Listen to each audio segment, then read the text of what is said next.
Uchastkada quloqni tozalasa bo'ladimi? Bu uchastka emas, bu paxtali tayoqcha deb ataladi. Quloqni tozalash uchun ishlab chiqarilmagan. O'zi umuman quloqda kir qayerdan paydo bo'ladi? Quloqdagi kir serumen deb ataladi va quloqni himoya qilish uchun tashqi quloqdagi bezlardan ishlab chiqariladi. Ba'zan bunga chang moddalari qo'shilib, tiqin hosil bo'lib, quloqni butunlay yopib qo'yishi, eshitishni pastligi, quloqdagi shovqinlarga sababchi bo'lishi mumkin.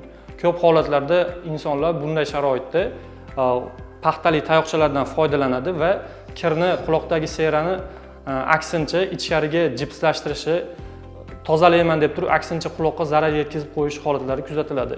Quloqni uy sharoitida tozalash odatda tavsiya qilinmaydi. Bu qachonki quloqda shovqin bo'lib, eshitish umuman pasayganda yoki bo'lmasa ajralmalar ajralayotgan vaqtda albatta lor shifokoriga murojaat qilish tavsiya etiladi.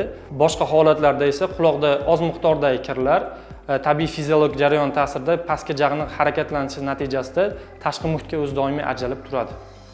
Bolalarda ayniqsa paxtali tayoqchadan foydalanish tavsiya qilinmaydi. Sababi bu narsa tashqi quloqni devorini jarohatlashi va hattoki quloq pardasini teshishiga sababchi bo'lishi mumkin. Agar o'zingizda yoki farzandingizda quloqda ko'p miqdorda kir yig'ilishi, turli ajralmalar ajralishi yoki eshitish pastligi yoki quloqdagi shovqinlar kuzatiladigan bo'lsa, bizning Dobry doktor Aybolit klinikamizga murojaat qilishingiz mumkin.